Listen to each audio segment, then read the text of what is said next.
Hey guys, welcome to Group Chat. It's our new schedule. It's Wednesday. It's perfectly in the middle of the week, and we're ready to go. We got a lot. We actually have too many topics today, so we're cruising through. But I mean, there's a lot to talk about. All three on the episode. Yeah, we're all three here. We're doing our part. J Powell has hit the stage. We got to talk about it. Yeah, and then we'll squeeze in as J much Powell news. Puts me in a bad mood. But you know what puts me in a good mood is we have the hottest brand on the planet. Yeah, we do. Group Chat merch. Shout out to Eric Deluxe. He's crushing it. Yeah. ShopNewRepublic.com. You can get all the hot styles, hoodies, hats, camo hat that Drama's going to be rocking on the next episode. Yeah. It really does look like a hot new streetwear brand. Like, it, when you see it, you don't think podcast merch. No, not at all. Really proud of it. And I said this before, like, it's the first time friends have asked me for something. Yeah. We can send free stuff to a lot of friends. No one asked me for years. That's true. That's how you know. Every now and then that happens, and that's how you know you got a special one. Yeah. So shout out to Eric for designing that. Go to shopnewrepublic.com. It's all up there. And support it. Like if you like the pod and you like the merch, obviously we know how to do merch, but we're kind of trying to see what the demand is, what the interest is. So if you like it, if you listen to the pod, go grab something, and that will tell us that we need to design a lot more and keep the stuff coming. So that's it. Eric's actually printing this manually. He's grinding. Yeah, he is. He is. I love it. Okay, you ready to go? Let's do it. Let's do it. Cash. Ladies and gentlemen, Group Chat. Cash. It's $1 trillion. Hot. Alrighty, rolling. Actually, no, Drama's not here. I'm not going to be hype about it. Rolling video, rolling audio, rolling Zencaster. Good to go. Oh man, Ari's protesting. Where you at, Drama? Ari is throwing a fit. Yep. Like the little kid at the mall that couldn't go to the store he wanted. He said, "No, I'm not having fun, Mom." Ari, I'm sorry. Listen, I know we had fun on Sunday. I'll be back this Sunday. We'll see about that. The fun will continue. Don't get your hopes up. The fun will continue. Okay. You guys want to talk about the news? Let's do it. Here we are, middle of the week. I'm liking this new schedule because I feel like we can get everyone caught up of what's happened so far this week and then sort of sail you out into the rest of your week fully informed. The first thing on the docket, interest rates up again. Up and to the right. My man has real determination. J Powell. He is determined to fuck the economy. So just to be clear, he raised 0.25%, which obviously the market did not react well to. And then I watched actually 15 minutes of the press conference, and the question I saw was a lady was asking around, could you live with 3% inflation consistently? And he goes, well, that's not the target. The target is 2%.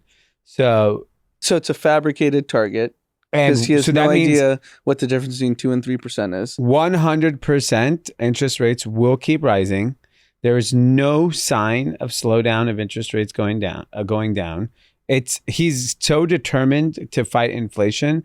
So like, if you think about it from the numbers that he needs to see higher unemployment and he needs prices to go down. But there's still wage inflation and no prices are going down yet. So he's got a long way to go. He does if he sticks to this plan. And the problem I have with it is, why is this the plan? That's the plan. I think they're idiots.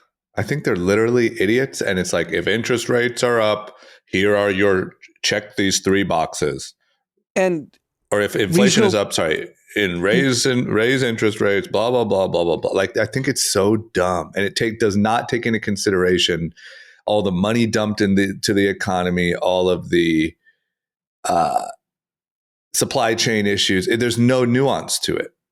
there's no nuance. And if you think about regional banks, in January of 2022, regional banks market caps, so X big banks, 480 billion, we're down to 100 billion. So you've destroyed roughly 80% of the value of regional banks.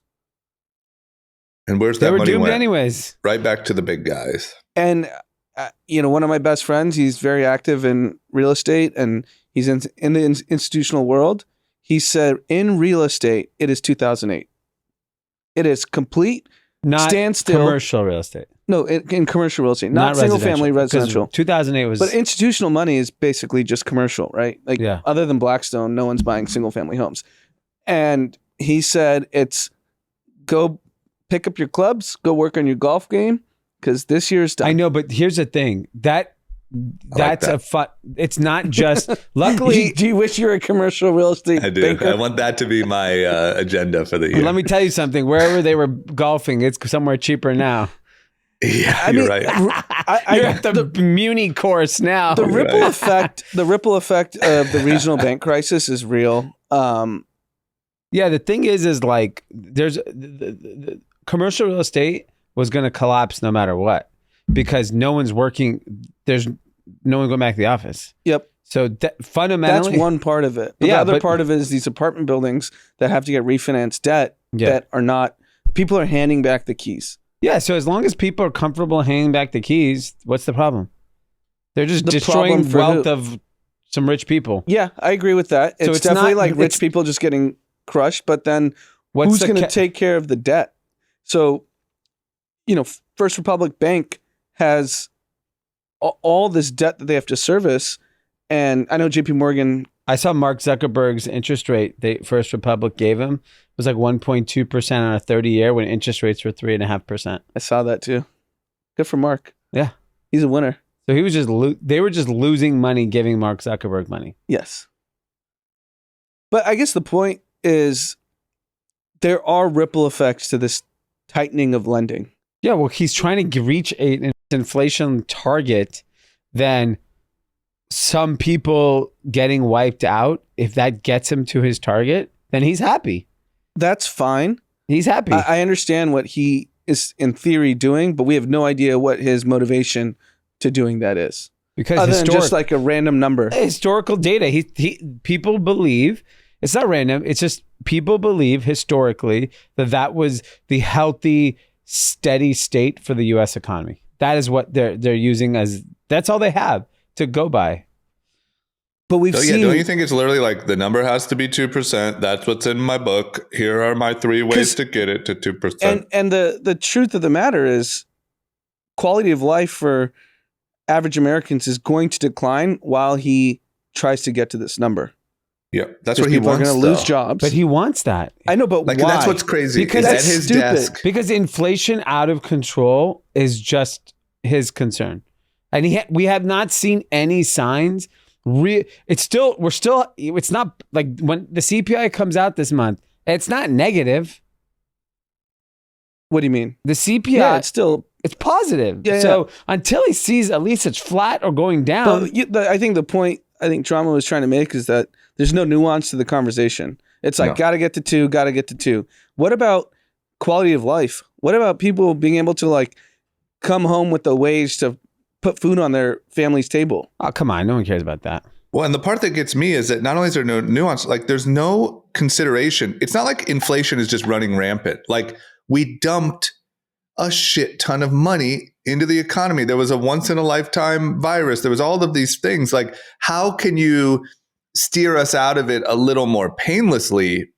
Because, okay, I get it. You had to dump the money, let's just say, because there was an emergency. Okay, great. Conversations should have started right then about, okay, this is not normal. There's going to be inflation because of this. How do we steer ourselves out of this? Maybe there's some little pain, some little tightening. We need to be disciplined because we just spent a bunch of free money. But how are we going to do this so that we don't just wake up one morning and act like, oh shit, inflation? Who would have thought? Well, raise the rates. Like, it's just, what?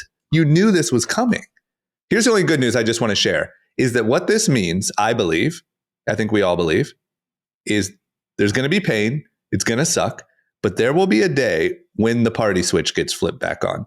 And I think that there will be a boom just as quick as there was a sort of devastating moment. Like all they know how to do is on off. Right. And the frustrating part, if you just have empathy, is the only people that are going to benefit are the top 1%ers. Because but that's always now the real world economy is going to get killed. You're going to have actual unemployment. You're going to have people that are struggling. And then the moment the Fed pauses, guess what happens? All high risk assets go up. People make a fortune, and everyone else is broke and has no money to invest. Everyone else is broke, and then people are actually like unemployed and defaulting on rent and getting evicted, and it's just so avoidable. I don't think it's completely avoidable is the problem. The mistakes of the last 2 years were so... No, but the mistake was that we had 5% inflation of summer of 2021. That's when you start raising rates. Well, there's a lot of the stimulus was a mistake. And if the Fed is supposed to be in charge of all this, they could have done this in the summer of 21. I think it still would have caused pain. There has to be pain. It would have been pain, but you wouldn't have gone from 5% inflation to 9% inflation. I mean... But do you realize that we just passed a bill not that long ago called the Inflation Reduction Act that was that's just your boy, Sleepy Joe, bro. Absurd spending? The other challenge is that unfortunately, for the purposes of like fiscal policy, you have the wrong party in charge. Like, I don't think this new version of the Democrats, like when Bill Clinton was president, we had a surplus, he cut. Very different. This new age Democrat is not interested in. They're not worried about. I don't think either, because more money was printed during Trump's administration. Well, than Biden. that's because of COVID. Yes, 100%. You can. But that is actually what caused the inflation. We live. No, but I'm saying, but they're not looking to cut spend. Democrats are not. But the Republicans weren't either. That's the point. They thought that was what we needed, and guess what? It caused where we are today. Both parties are in that, but like, here's what's happening. Environment that I don't think Democrats have. They're not concerned about interest rates or inflation. It doesn't bother their base. In their mind, no, inflation actually bothers their base because they're the ones that are going to get affected. Have you heard AOC, which is effectively the face of the party? She doesn't give a fuck about interest rates. She never mentions interest rates. It does not. She's not bullying J Powell. She could. She has enough clout to bully him. Well, I don't think anyone's saying anything. They just don't think I haven't that heard way. anyone. I don't hear McCarthy saying anything. He's not the Speaker of the House. I don't see McConnell. Where's he? Yeah. What's going on with everyone? So I think everyone's asleep at the wheel. Only Donald Trump would do it, because Donald Trump 100%. So you're voting for Donald Trump I'm next not voting for cycle. Sleepy Joe Biden. I'm not voting for Donald Trump. I'm not voting for either of them. They're both incompetent idiots. You're an RFK both guy. Of them. RFK. Yeah, I agree. But I do think, I mean, look, from what I heard, admittedly haven't been really paying that close of attention, but with this whole debt ceiling issue, it seems that what the Republicans are trying to do is give caveats that spending has to slow down if we're going to raise the debt ceiling. And Democrats are saying no. That's at least what I'm hearing. Now, of course, maybe there's way more to it, but it does seem like the Republican mindset is saying, what the fuck are we doing with all of this spending? Now that we're in the problem, where I feel like it is kind of the Democrat philosophy at the moment, that's like a lot of free money, like a lot of like program, a lot of, it just seems. I don't know if that's true, because their spending is actually trying to help the poor, and but because they're the ones actually the poor. But the spending actually is programs to help the poor so that they can combat inflation. The reality is, only rich people are going to win either way, because the Fed's going to have to pivot.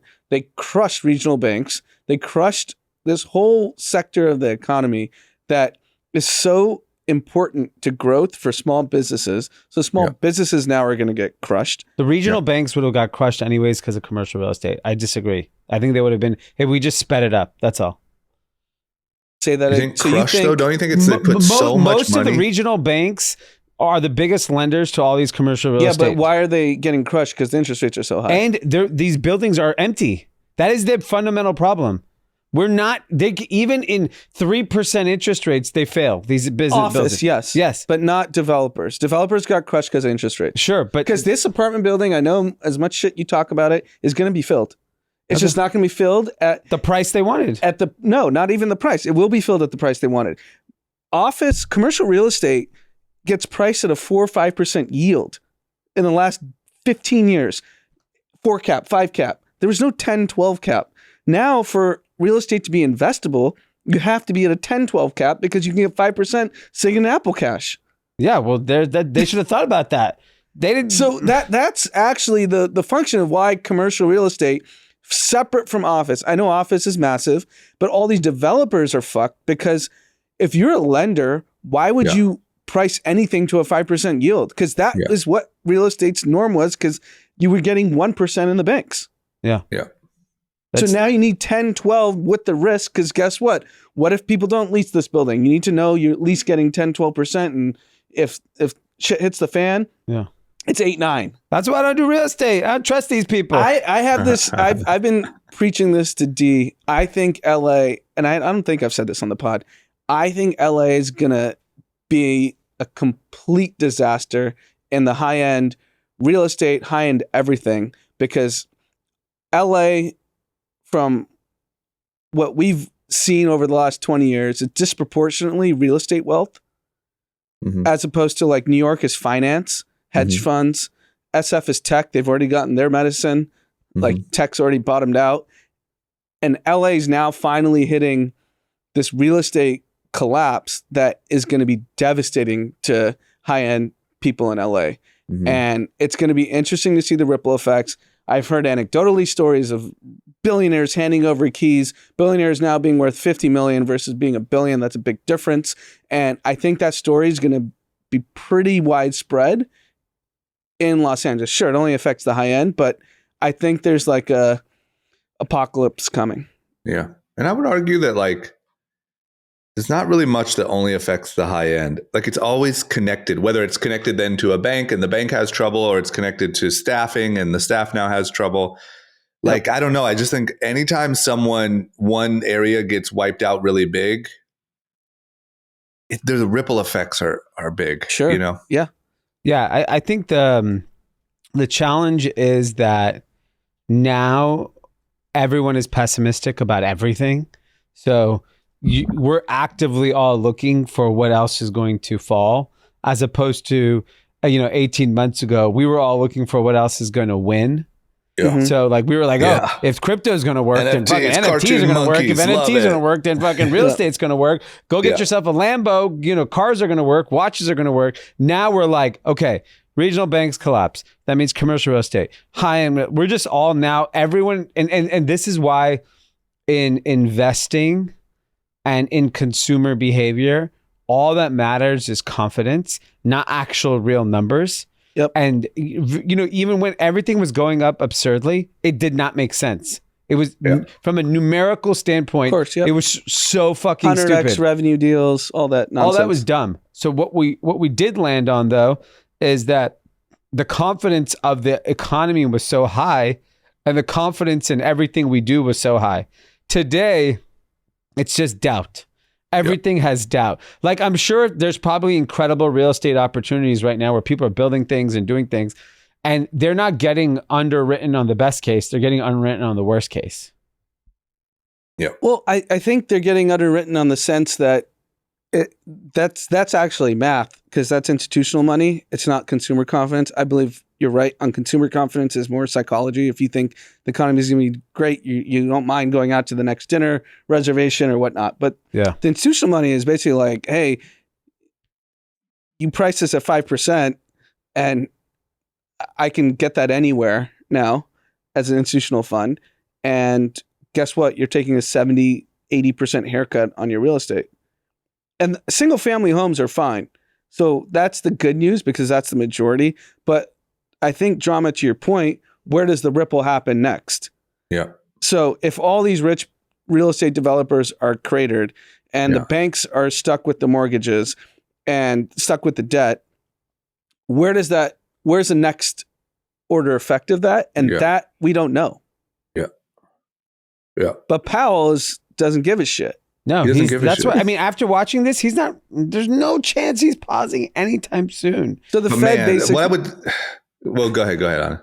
No, what I was going to say is like Powell in the prankster call basically admitted he has no idea what else to do other than raise rates. This is my only tool. Yeah. Like, what are you employed for? Anyone can But raise what the is rate. his tool? There's nothing else. You can't like. Here's the thing. Let's He's take a top let's take an 5 example. most important people in the world currently. I would say he's number one. I don't think there's not a person on earth more important than Jerome Powell. People with the buttons on the nukes matter. Well, I mean, I don't know if these guys he's can got a even button on his stumble own toward nuke. them at this Yeah, point. he's nuking us. It's 25 Yeah, basis so- points, 25 basis points, 25 basis Yeah, points. I mean, he's nuking every day. I mean, like, think about it from this perspective. The country is now focused on inflation. We don't care as a government because everyone wants to continue spending. There's no like interest in anything. For example, we have an energy problem. Do you see any problem at this point with drilling fucking more oil? I fucking don't. If it helps us lower I cannot keep paying $5.50 for a gallon of gas. Yeah. It's absurd. Yeah, I don't understand it. I mean, the oil's I'm sorry. At this drilled. point, like we need to start like there are clear things in our tool chest as a country that we can unlock, and we just are just not doing it. Like we know the impacts of duties and tariffs on goods on the consumer. Fucking do a 6-month repeal of duties and taxes of all goods so that the U.S. consumer gets a better price. You know, it's just like there's. They probably would want to double it if they want to curb inflation. Yeah, but you're going to curb it from this side. You know, it's like if you want, like, for example, we have a food inflation problem, right? I think food is finally calming down. Mm-hmm. But like, when does the restaurant drop their prices? They may never. They don't. They won't have to. They'll just go bankrupt. I think that'll be that. It'll be binary where it's like there's clearly. I'm guessing across the board in hospitality, business is down, right? I would say check spend is down, not number of visitors. Sure, but that's all that matters. Right. Check spend. So if you assume everyone's business is down, you see all the big restaurant chains reporting their revenue have softened. Then at some point, do they realize, hey, this is a value proposition? I mean, by the way, our McDonald's video has gone so fucking Yeah, it's pretty viral. cool. I Like know. thousands of people have now done At videos. $4 fries, that's crazy. Yeah, and that's my point. Like, you know what I did after that episode? I went to Taco Bell What was You, it? From you here. did it for research purposes. for research purposes. What'd you get? So I got a Mexican pizza with no meat and a bean and cheese burrito. It was $7, which I thought was a little steep. Do you remember Mexican what pizzas normal are- would be? Mexican pizzas is a premium product. Yeah, that's at the problem. Taco I think it Bell. was like $5 'Cause for the a Mexican bean and pizza. cheese should have been like $1 and change. Yeah, that was $1 and change. But yeah, like I was like, whoa, Mexican pizza, you got me. But think about I think a lot of times we're in our bubble and we kind of sometimes try to speak for the people outside of our bubble, but we don't really know. The fact that McDonald's video went so viral is a clear sign, because that's not only the people relating to it to make it, but the fact that it's relatable content and people want to watch it is because ordinary people are getting hit. Even at the McDonald's level, it's like, this is ridiculous. We are seeing the effects.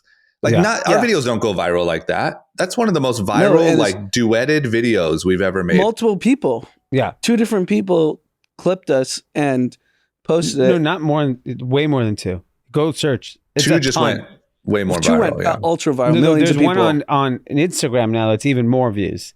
And so I think that just tells you that, like, what to Drama's point is that, like, inflation is really real happening right now.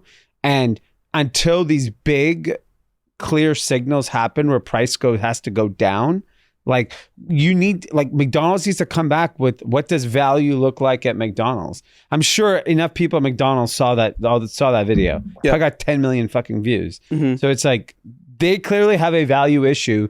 And you see how quickly the perception becomes reality. And the Bud Light sales down 26% a year ago tells you everything. 26% is now Bud Light's. Before we move on, I want to bring up the high end is not affected by J Powell. Yeah. So a close friend of mine was at Ibiza this past weekend. Yeah. They moved up opening weekend 30 days. So typically opening weekends end of May. Yeah. They moved it up to the first weekend of May, which is a couple days ago. And he said minimum table spend 50, 60 grand at any club. He said you could not move, you could not do anything. Yeah, it's all Ukrainians. with our American money. That's a funny take. That's funny. But it's not a take, it's real. Everyone knows that. That's funny. I'm not going to comment on that, but the point is, the high end isn't affected by any of this stuff. Because being worth $1 billion versus being worth 600 million, you can still go spend 50K. Yeah. And I think even if some of the high end is, I mean, it takes so much of an impact to the high end to affect Ibiza. Like Ibiza will always be full, I feel like. But 30 days in advance of their opening weekend typically, and it's record numbers.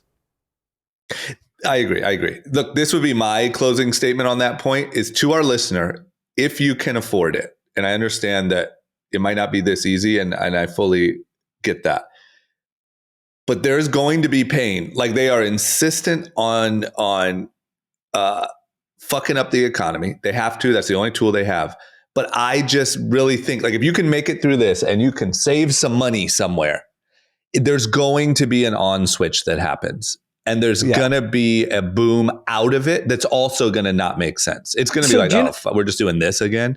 And I just think if you can capitalize on that, man, try to weather the storm. So consensus is always wrong. And when we were talking about like everything goes up and to the right during 21, it got pretty foolish on how asset prices were rising across all industries, stocks, crypto, whatever.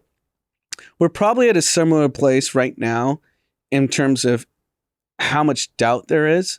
Yeah. And consensus is probably wrong on that too. So the only thing that I would challenge you on there is when you have 5% risk-free money you can make, the smart money is not going to take any risk until that number gets lower. Because to understand... So two things on that, right? There's trillions and trillions of dollars that are invested in mutual funds, hedge funds, private equity companies, venture. And their job is to beat the market. They all have dry powder. So they have to find risk assets.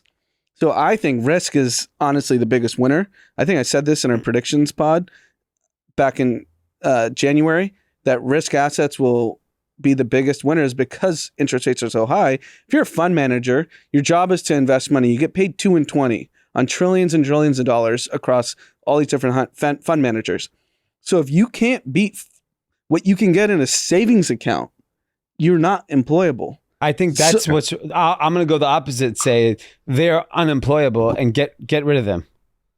Yeah. But there's so much cash. I know, but they've already been committed. I know, but like here's what happens is if you run a venture fund, when you are investing the money, you have to call the money.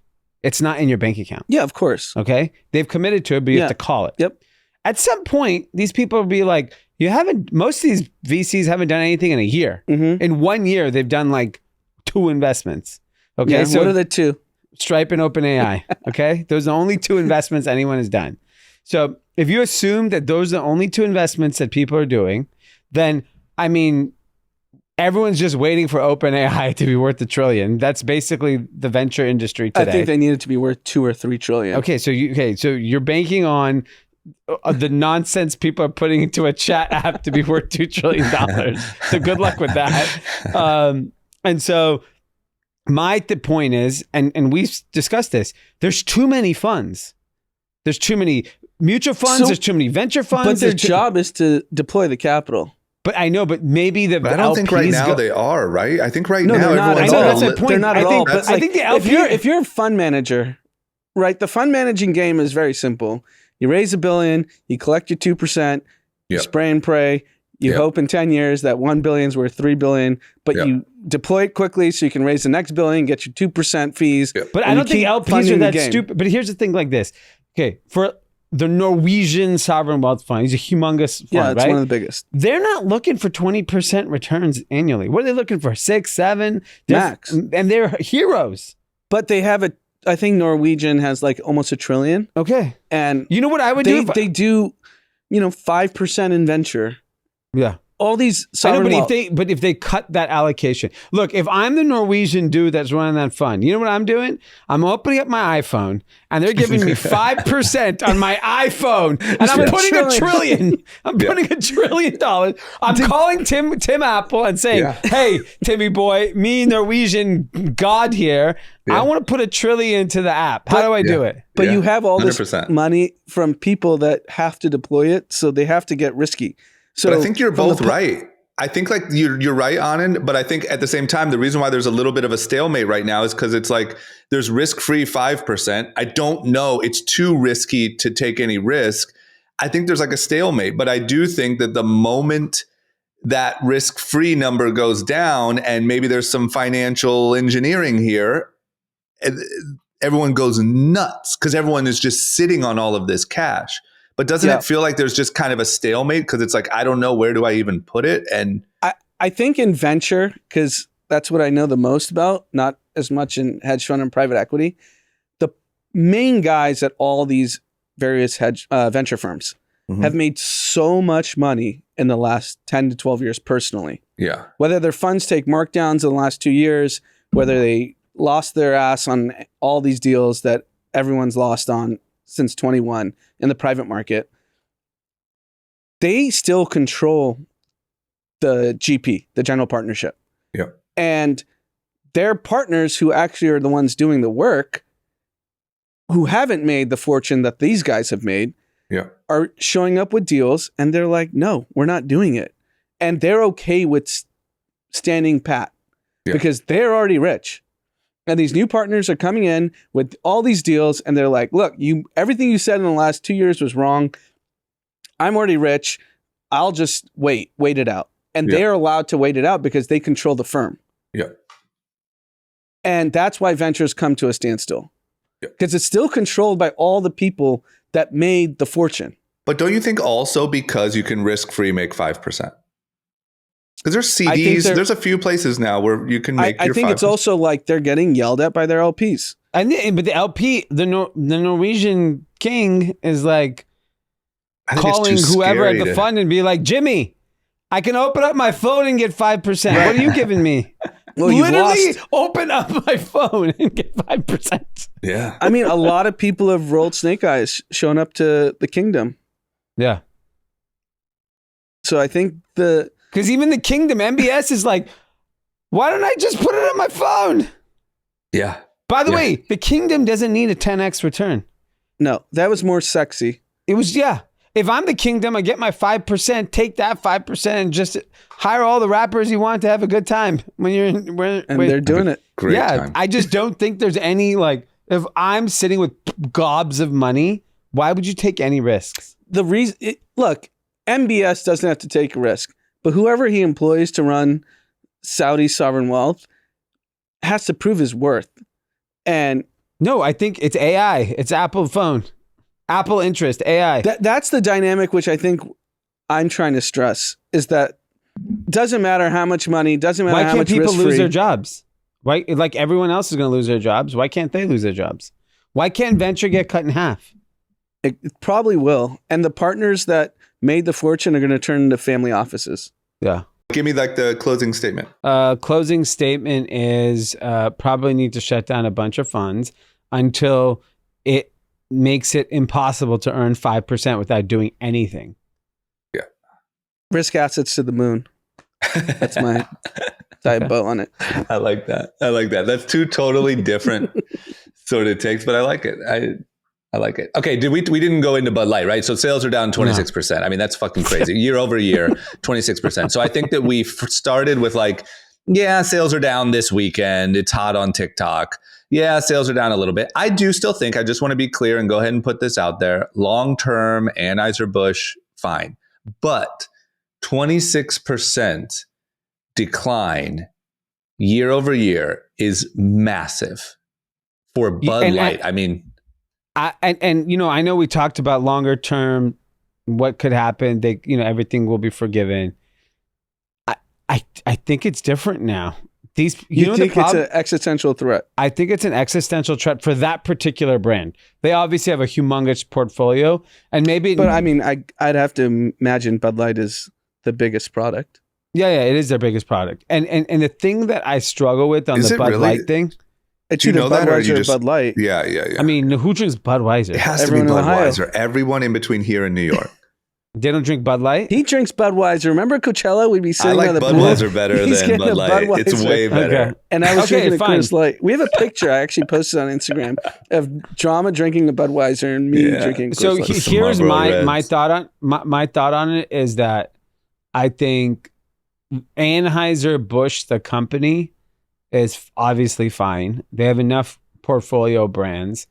I think Bud Light, the brand, people are doubling and tripling. You know what the problem that I'm seeing on social media is that people are taking credit for we hurt them. Yes. And that I think this is like a becomes diamond hands moment. Remember when everyone was Yes. like, diamond hands, hold the line, hold all. I think this Yeah. is that type of sentiment. Yeah, and I think that's the real existential problem for Bud Light is that people know they've made an impact on their Yeah. business, and now like they're, every time you go out, like people are talking about it, and I think it is an interesting. It's going to be a very difficult turnaround from a brand standpoint. And they've been saying that they're having, big meetings internally about where they should spend money to get themselves out of this. And I think it will turn around. I actually am I actually believe that genuinely. I just think that 26% is insane.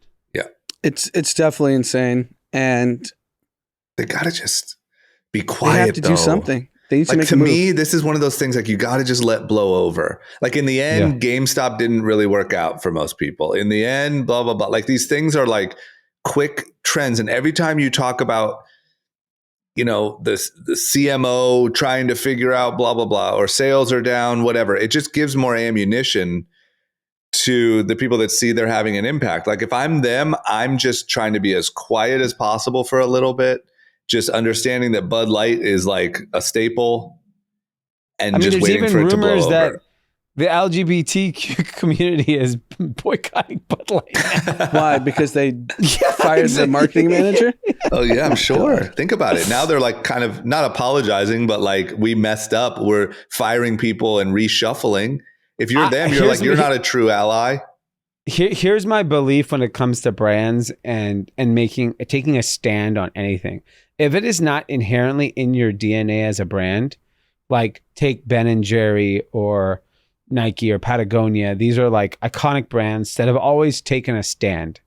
No matter they believe in what they That's believe their in. DNA. That's their DNA. The moment they started those businesses, they decided to be an activist brand. Yeah. If you are not that brand, for a golf reference, just keep it in the fairway. Yeah. Shut the fuck up. Agreed. Or just like Bud Light. Like when you think about Bud Light, like perfect partnership, Bud Light, Post Malone. Just do that. Just do concerts and Is fucking Post Malone sports. still down in Bud Lights? I don't know. I don't know. I've seen a lot of like podcasts and stuff switch to Miller Lite. Like people that were just known for having Bud Light, they just have Miller Lite now and they don't talk about it. They don't like, it's pretty wild. They just switch. Yeah. But like, why wouldn't you just stick to fucking concerts and sports and bull riding and Post Malone? Why do you gotta like I try don't know to what you were cover proving. everything? Joe Rogan actually, he's talked about this on his pod. And he said like, why do people care so much that think they're sticking it to you by not using their product? This is why when people say he's right-wing, alt-right, I get really mad because I've consumed enough of his content to know he's pretty center. Yeah. And he was criticizing the boycotters. Like, if you liked Bud Light, why do you care that this person posted a Bud Light promo ad and you're like, I'm going to choose to not like the product, not use the product that I like? Yeah. Like, what is the mentality of that? Because here's the thing. It's this everything and right now, we just talked about it from a finance standpoint. Everything is mob mentality. Like you have to jump on whatever's happening. So what would it take for you to not eat Taco Bell? What would it Nothing. like Stop watching politically? Seinfeld. Stop watching Seinfeld. Nothing. You could, Exactly. You could 'Cause say Seinfeld- Jerry murdered 35 people. I'm not stop watching. I think it. that's what Rogan's point was. Like, why would you change your life because someone else likes it? But that's the same. That's like politics. People are irrationally supporting candidates that are completely gone off the rocker. I mean, that's everything. Right? It's a good point by Joe, but it's literally everything. Like Everything we do now is- everything they wear head to toe now, for the most part, is an expression of You know why? It's like You know what why? tribe they're a someone part of. who went running in Central Park, raped someone. Are you going to stop running? Well, here's the thing. No, I don't think that's not a good analogy. I think the analogy is more around when you can be a part of a movement, of a community of people, and you kind of identify with it, you want to jump in on it. And you just double, triple down. Yeah, because the real problem is everyone is looking for something to belong to. Like, for example, if we went out to a bar and we all started shitting on Bud Light, we'll make like 10 new friends. Yeah. Because and of you the have one community. enemy. Yeah, you have one enemy, but you have 10 new friends, right? Yeah. It's like, Depending on the city. yeah, But true. but my point is that like you or one way or the other, you drink Bud Light and you support it, then you'll find 10 new friends. And you're going against the grain. The point is that like whatever you choose today, you can find a group of people on the internet that are like, oh, that's my brother. Like we're the same person. We both hate on those people together. That's the same. It's That's the same what as it going is. to a football game wearing the shirt of the team you like and you say, fuck you to the other guys. And like, people love that. We've always loved that. And now this new internet age is like this sort of activist tribal, like there's no difference between canceling Bud Light and people who cancel culture. Or to me, there's no difference in like, we're going to take down Ken Griffin and Citadel. No difference in, it's like, It's mob. Everything look, is me mob. and my mob are crushing the enemy. And it's the same as sports. It's the same as, it's just this new thing that we have to be aware of because the internet gives you the ability to like have infinite leverage and you can take down Bud Light as opposed to, Yeah. And I think the biggest takeaway from all of that, and I was just reading an article about this, people are lonelier than ever. Yep. So they're seeking community, whether it's positive or negative. They're just seeking community. They're looking for people that believe and think like them. And that is inherently what you're fighting against when you're on the wrong side of one of these things. Right. You cannot beat the mob. It just further proves that social media was a net negative to the world. Yeah. I mean, that's definitely a valid argument. I never believed that until the last 3 years. And it's just been so blatantly obvious. Yeah. Yeah, it's really interesting. It's just, but look, I will say, I don't know if, fuck it, this isn't risky. Not talking at all about the actual intent or like, the trans issues or any of that. I do think it's, we've always said, I said this before on the pod, we've always said, vote with your wallet. Like if you really don't like something, don't buy it. If you do like something, buy it. If you don't like a show, stop watching it. If you don't like that's what actually matters, is voting with your wallet. And even though this one's a little fucking wild, it's just crazy to see that like a brand can make a branding decision, their audience cannot like it, and there is an instant, swift, very real reaction. It's not. This is the first of its kind. Yeah. Because we haven't seen this at a brand of that scale get affected like this. Actually get affected. But Usually let me it's give you an just verbally example. get affected. I'll give you an example. Dixie Chicks, when they said they're embarrassed that George Bush is our president, instantly were wiped off the map. Yeah. There's a whole documentary about it. Their label dropped them. Everyone smashed and burned their CDs because they said they were embarrassed that George Bush was our president. Think about what you can say today. That's like an early version, right? Something and like that. If you think about who's like persevered through all of this, is Kanye. Yeah. He said everything. He said everything. But I mean, he got affected massively. He got affected more than 26%. He got affected by corporate America, but I don't think his fans left him. But I'm just saying his revenue went down more than 26%. Yeah, zero. His revenue went to zero. Yeah. But if Kanye were to say, I'm selling out this field in the country of UK, there'd be 100,000 kids show up. Yeah. Yeah. The one thing that I just want to one more time critique that makes me so frustrated, once again, not about the issues, is what was the research that told Bud Light executives that they were missing a key demographic that was influenced by this young trans woman. I mean, once again, her audience is probably so young. My guess is that it was the marketing manager believing this was a worthy cause and irrelevant of audience or demographic. And no one at the senior level thought it would have an effect. Yeah. I think it's that simple. If you're just doing like a marketing class here, it's like, this is why you, to Dee's point, don't try to jump on someone else's thing. Don't try to like ride the hot activist thing. If but it's everyone did that in 2020. That was a different era. But Bud Light, you're Bud Light. You're like Post if you were a Malone. consumer facing brand and you didn't post the black square, it was a problem. I don't know if it actually impacted the companies that didn't, though. I think it didn't impact either one either way. Yeah. But everyone felt the need to. Yeah. Yeah. It's just everyone did it. It's an interesting marketing lesson. Like I if don't we know were if Bud Light did. That'd be interesting to see Bud Light. We're like, we sat out BLM, but we're jumping on this. Yeah. Yeah. If I was legitimately, if I was part of the, trans community, I would be offended. It feels like such a like, oh, you thought you could just throw a face on a can, then fire the person who did it. I think everyone should be mad here. But whatever, long term, I think they're fine. If I was the guy in charge, I would just shut the fuck up and do the. This is when Warren Buffett comes in and buys 10% of the company. Yeah. I believe long term America's going to keep getting drunk on beer. Yeah, that's a safe bet. It's a St. Louis based company. It's not like it's in West Hollywood. Yeah. Yeah. You guys want to talk about China for a second?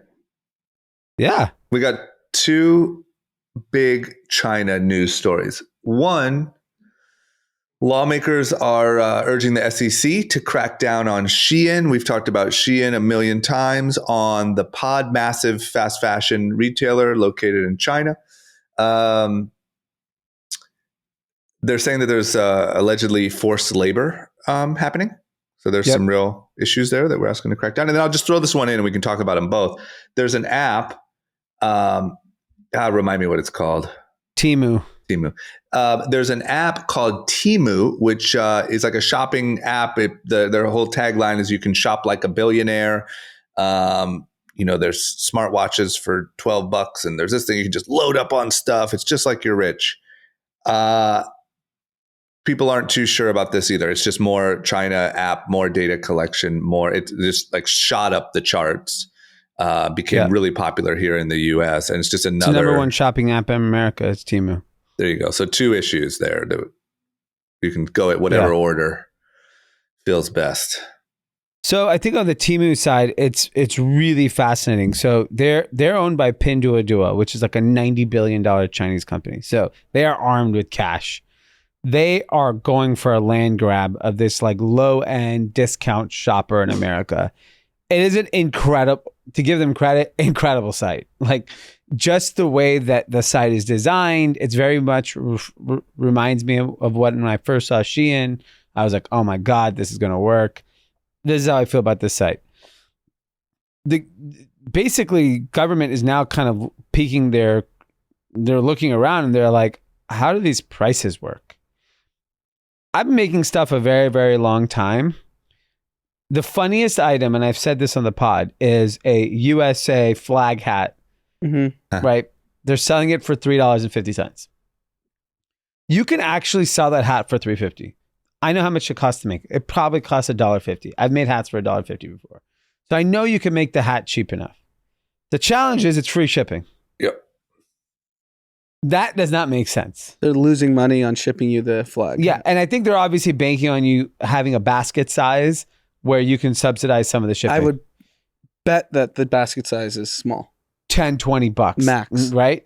And so there's a comparison of like items that, there was a comparison of a fryer basket that sells on Amazon for like $5. A generic fryer basket on Amazon is $5.45. So cheap. On Temu is $1.48. So Temu, I just looked up the App Store. It's still the number one app in the world on the Apple App Store. Yeah, it's number one app. It's people are addicted to it. it's become like the new discount shopping. No one's actually filling their basket. They're buying one thing, they're buying the next thing 10 minutes later. Yeah, so then 30 minutes later. Exactly. So I guarantee they're not clubbing the shipping to the same customer. No, it's but 3 different packages. I get what they're doing. It's a land grab, right? They're going after a mega disc market that they could potentially be the leader. So that's Temu. Let's leave it there for a second. Shein is getting investigated because basically US lawmakers are now under like, how did this company get so big so fast? And so they're looking into their supply chain. Are there Uyghur Muslims involved? Of course. Forced labor. Yep. All of those things are now. All of the above. Yeah. So you then have to make the assumption that assume Shein's biggest customer base is America, which has got to be, we hold all American companies to a standard. I'm not saying the highest standard, but a standard. Do we have to hold Shein to that same standard? Of course we do. Of course we do, but we don't. Yep. Because like Nike gets tormented all day, every day about this, right? And they've had Disney, they've all gone through. So does Apple. They've gone through a lot to prove that they are not. So does Shein have to prove that? They absolutely do. And if you're a vendor that's sold to Walmart, for example. Oh, it's so hard. You have to prove that the factory that the clothes are being made fit to these standards. You have to get certified, yeah. Yes, you have to get certified to sell to Walmart. Why aren't we doing this to Shein? Yeah, because that's my point, is that it's unfair competitive advantage to Shein if all of the American companies have to be held to the standard and this company does not. Same with TikTok. Yeah. I mean, we just described TikTok. I know, but that's my point. So this weird how we just hand it over.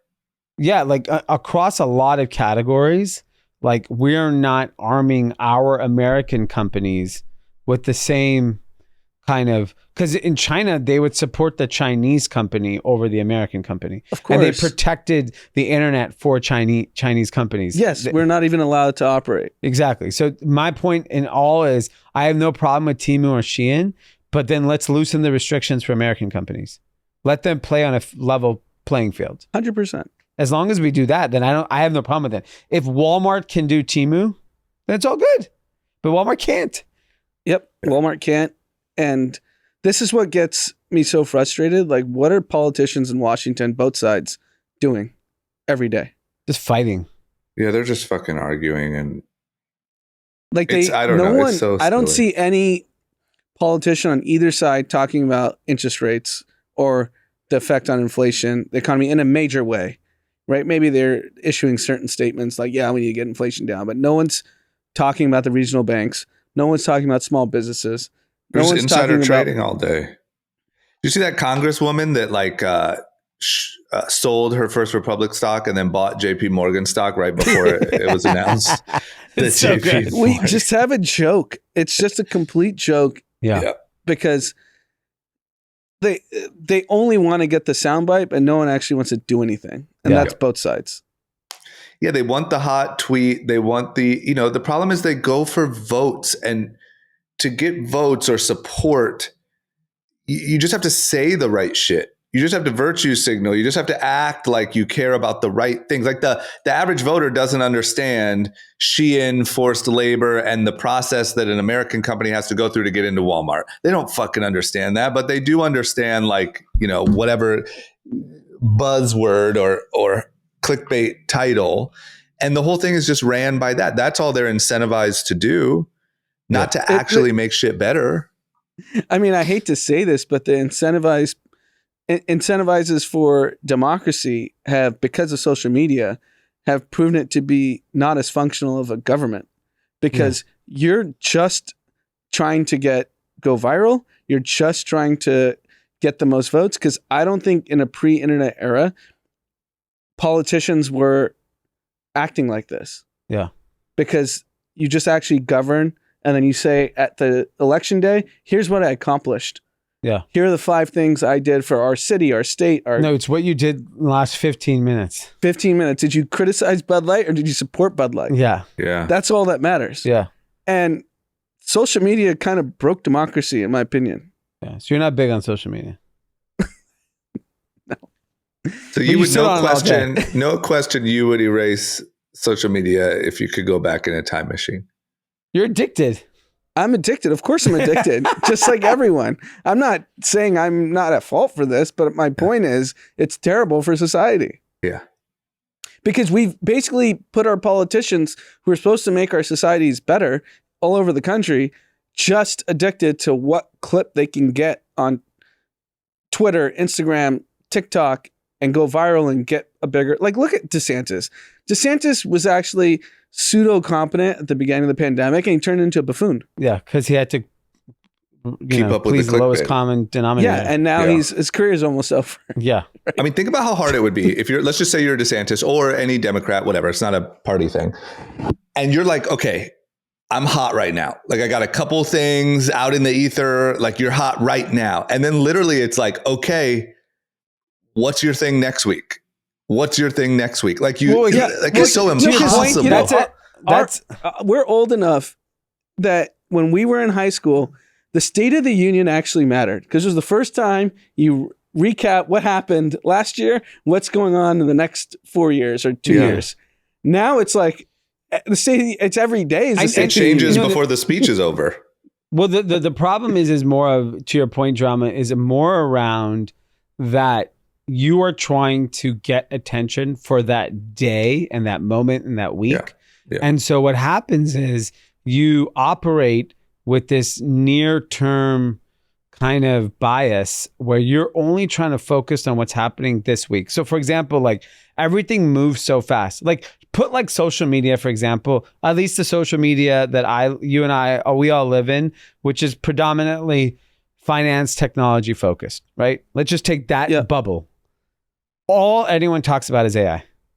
Yep. Do we really think AI is the only game in town? No, it's not. It's not even a fucking drop in the economy's bucket today. Is it a big part of our future? 100%. But like the way people are talking about AI and obsessing over it, you're going to kill it for everyone because it's just it becomes this like insane, like everyone's going 1,000,000 miles per hour into a fucking brick wall. Yeah. It's happening with everything all the time. Yeah. We all jump on the same bandwagon and then the base of the vehicle can't hold all the weight Yeah. of all Plus the pressure we expectations put on are it. so high. Like whatever AI is Yeah. going to become, it's going to take time. It's going to take 5 years, 10 years for these like monumental changes. And everyone's like expecting it tomorrow. Yeah. You That's know? the problem. Is like, like IBM announced, they're cutting jobs because of AI. Now, IBM used cleverly, they said they have to cut jobs and they have to hold hiring. Someone in their PR departments just say AI. Yeah. And you'll get rewarded internally even for that. For Yeah. saying Remember that. 2019, we joked about everything with supply chain.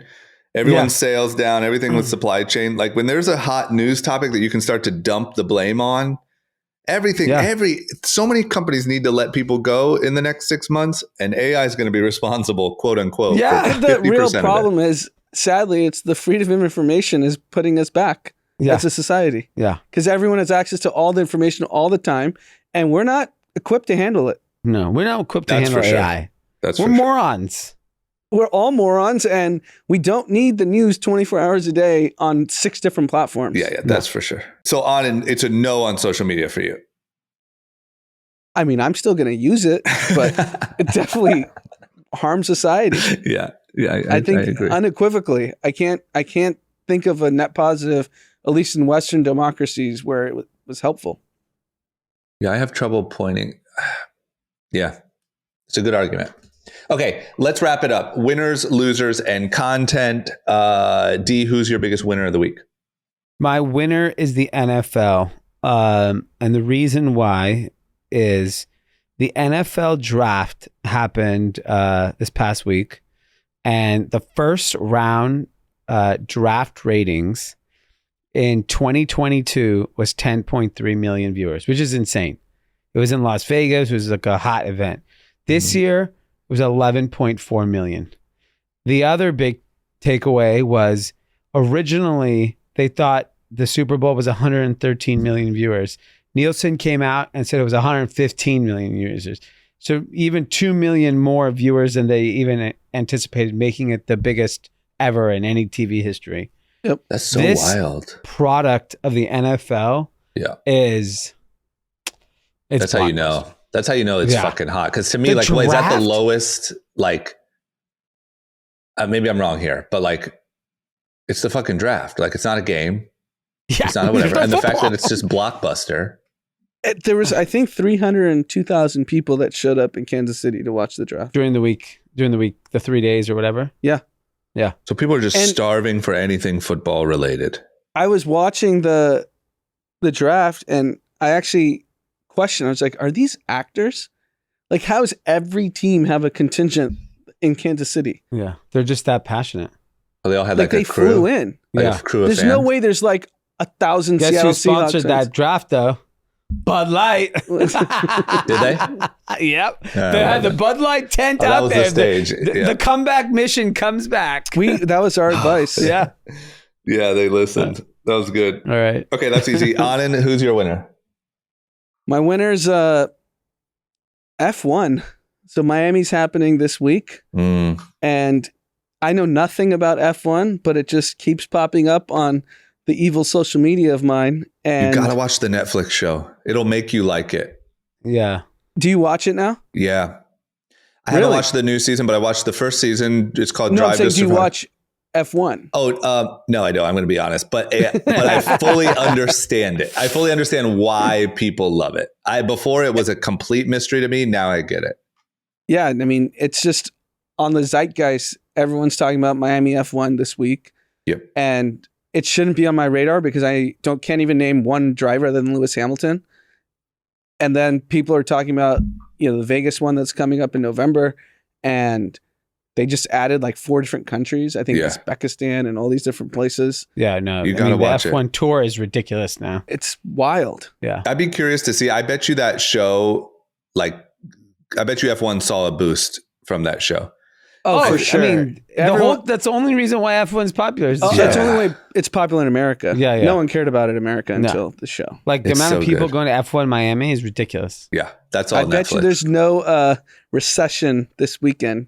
Hell Table no. minimums are I'm probably. going to check hotels on tomorrow, and I want to see what Miami hotels are. Report back on Sunday. I will. Okay, mine's easy. It's just the Lakers. We're out here, smash the Golden State Warriors. I'm in. I'm paying Smash attention. them. I thought Lakers were Hot. counted out months ago. We're hot. The hottest team. Yeah, that's Yeah, it. it's fun. I mean, we still got a long series to go, but smash those idiots. Sick of They hearing are about the idiots. Warriors. Well, speaking of idiots, that goes to my losers. Who's the idiot of the Sa- week?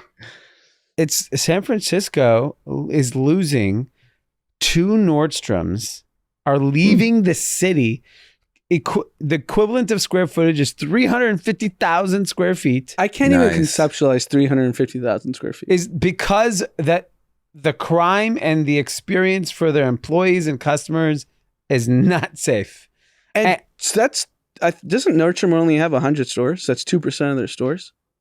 I think they have 100 Nordstrom racks. Oh, I don't know how many, but they don't have a lot of Nordstrom full price stores. right. And San Francisco is one of the more wealthier communities. I mean, in the San world. Francisco. Yeah, Rewind 5 years. It's San Francisco. It's not. I know, but here we could vividly remember. I remember when the first time I went to Cleveland, Yeah. and I was walking around with a friend, and he was like, "Do you know Cleveland used to be the second biggest city in the country Yeah.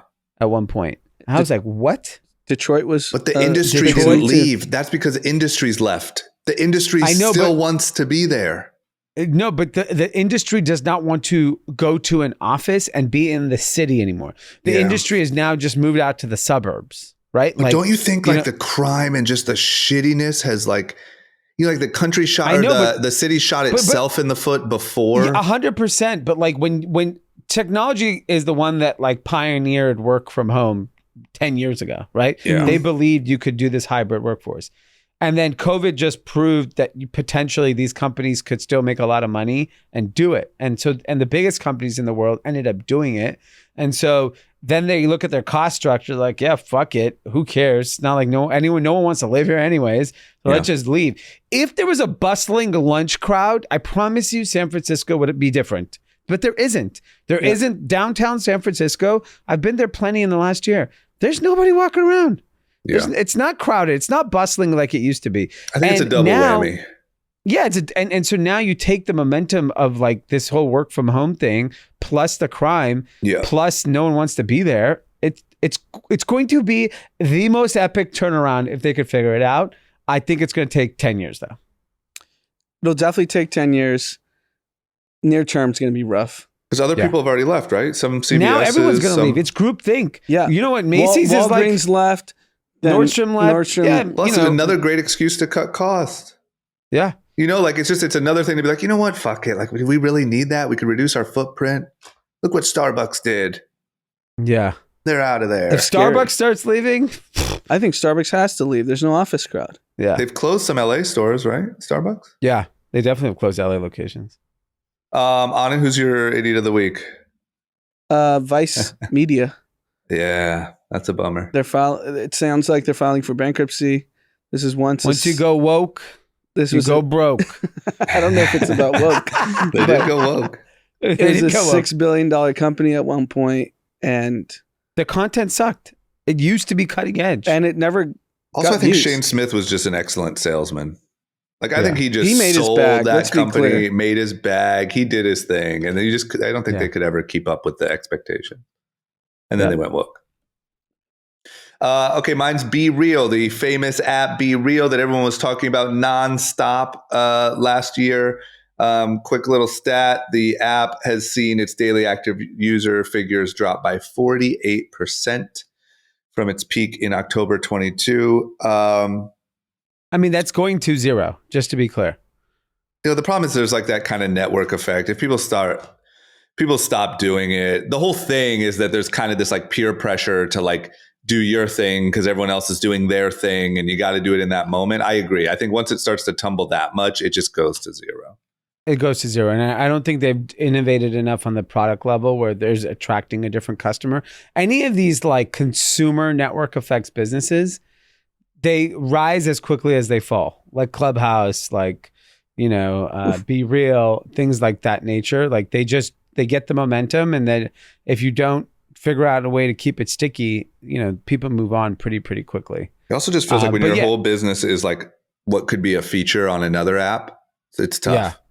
Like, Twitter's going to make spaces and obviously Instagram famously made stories. It's like, it's tough. Yeah. Agreed. Okay. Content. What do you got, D? I mean, just NBA. Like, I'm not watching all the games. I'm really only watching the Laker game. Yeah. Obviously, Lakers are gonna probably sweep the Warriors, beat the shit out of the Nuggets, and probably play the Heat or like the Celtics in the finals, maybe the Sixers. So I'm looking forward to watching the NBA Finals in LA. Your Lakers all the way, no question. I did. They looked insane last night. Anthony Davis was a monster. If they're healthy and they're playing, they're just an incredible team. I love it. Yeah. Love it. Anand?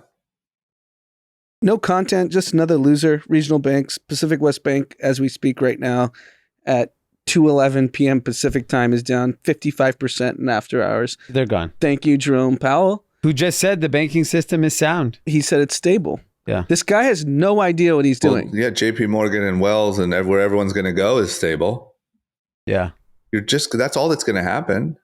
And Western Alliance Bank now down in after hours 30%. Metropolitan Bank down 20%. 2 hours ago, the Fed said the system is strong. Thank you, J Powell, for your wisdom. Maybe we get an emergency rate cut tomorrow. Risk assets, baby. I said that in the beginning of the pod. Maybe banking collapses and you get your interest rate cuts. Like basically you can't access any money. So like, fuck it, 0%. Yeah, that's how you could kill inflation. Have we seen an institution more incompetent than the Federal Reserve? As everything that's happened in the last 3 years, and there's so many criticisms of the CDC and COVID policy, whatever. This is staring you in the face real time. Yeah, it's hard to beat. Because at least COVID, you have to see what the data says, and then you have to make the decision of what to do. This is like instant.